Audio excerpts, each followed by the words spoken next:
All right. After Friday night's loss, to come back and win yesterday, the dramatics of the ninth inning today, just walk us through what it means to get out of this series, winning the series 2-1.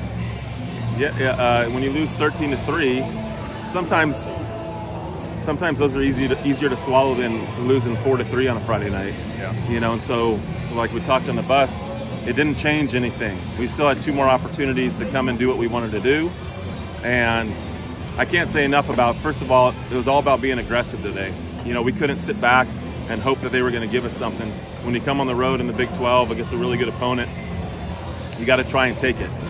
And I thought offensively early on with a couple of the home runs and being aggressive early and was pretty special in terms of what the bullpen after Walk gave us, and then the bullpen kind of did their thing, and it was phenomenal to see Austin back out there, look like himself. He's walking down here smiling right now. It's good to see him smiling and being in competitive mode, but I don't know. I would like ninth innings to be a little bit cleaner, but just you can't say enough about the grit of the team in terms of, fighting through it, and Garrett Wright coming back and doing it again for a second night. So. Yeah, Austin just came back today. How hard did he work to get to this point? Yeah, a ton. We really stayed out of it. It was about him and our medical team getting him ready. And Danny Wheat and Arden and everybody back home did a phenomenal job in terms of getting him to the point where I knew as soon as he went out there for 1 inning, I didn't say anything to him. He said, "I want to go back out." I said, "Well, go right ahead, young man." Yeah, you seem pretty fired up. Yeah, so he was chomping at the bit to get in this situation, and it was fun for him to go back out there. But we, anytime there's an injury, us as coaches stay out of it, and we leave it to our medical team and to the player. And he worked his tail off to get back to this point, and it ended up being the perfect weekend for him to come back. So 2 solid innings. You mentioned being aggressive at the plate this weekend. 7 home runs from your guys this weekend. A couple weeks ago, you talked about wanting to see more power. Is this kind of what you were hoping for? Yeah, and I think sometimes at Lupton, we've hit the balls in the screws that got knocked down or something like that. And I think you get in an offensive ballpark like this, and you're going to need to do that. And that's what they've built their program on here, is to make sure that they out-homer the other team, and they pitch at a really high rate, at a phenomenal rate. They have really good arms. And we just did a good job. The wind was a little bit different today, and the left-handers kind of got the barrel head out and did a good job of hitting some balls over the fence. So, it says a lot in terms of there's a ton of different ways to win games, and for us, the long ball helped us today. And when you think about this, 30 games into the season now, what's your impression of where this ball club is? Are you guys where you thought you would be at this point? I don't really go into seasons with expectations of, hey, we want to be here, we want to be there. I go into expectations every single day of, hey, let's play good baseball. And so I think they're turning the corner in terms of, the grittiness factor of just grinding out 9-inning games. And, it stunk on Friday night, but the resiliency and the grit and everything that they came back with on Saturday and Sunday to win a Big 12 series on the road says a lot about what's inside of chest, for sure. So Boyers went through a little bit of slump a few weeks ago. He bounced back in the series, the 2 home runs, the RBI today. What does it say about his resiliency? Well, I think the main thing for Luke is swing at strikes. When he swings at strikes, he's pretty good. When he lays off the ball down, he's really good. So it's more, for him, it's more about, if you go back, just look at it's not his swing, it's what he's swinging at. So today this weekend he ran into some balls and played, had some good at-bats, and it was more about getting strikes.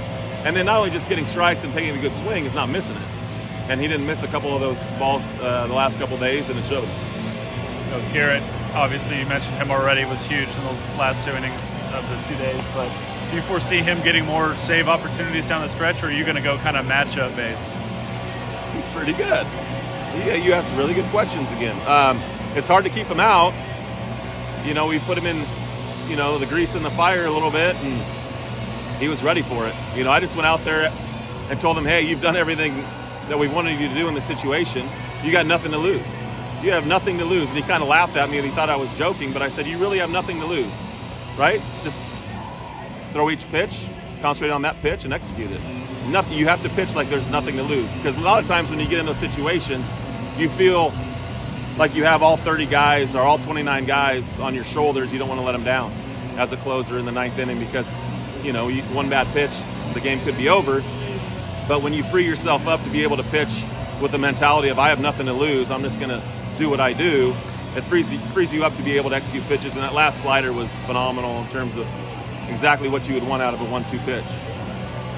Bishop got hit by a pitch yesterday. Is he doing okay? Or? Yeah, he actually took a couple swings in BP today. It's just a little tender. His bottom hand didn't feel like he could actually grip the bat as much as he wanted to. I don't foresee him being out on Tuesday. He got X-rays and they're negative, so it's about him just feeling better in terms of being able to grip that bottom hand.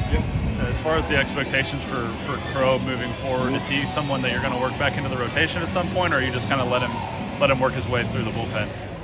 Well, we're not gonna push it. He threw 2 innings, 29 pitches. That's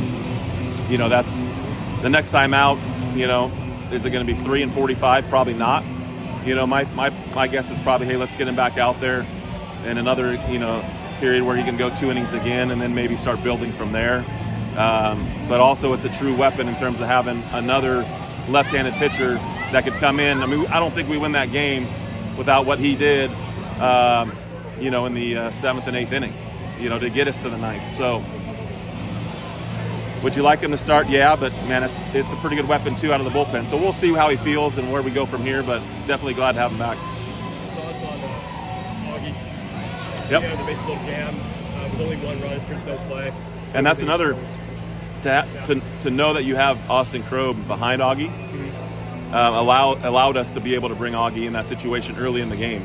In the 4th inning, because we knew we had to run through those left, right, left again later in the game, and if we didn't have somebody like Austin Crow down there, it would have been a little bit more difficult to bring him into that situation, knowing that we have some other guys down there, but Augie has been really good in that role. So yeah, again, we don't win that game either. Base load situation, nobody out, he gets a double play and then he gets a ground ball. So they could have turned that 3-run inning into a 5 or 6-run inning, and it's a totally different game. All right.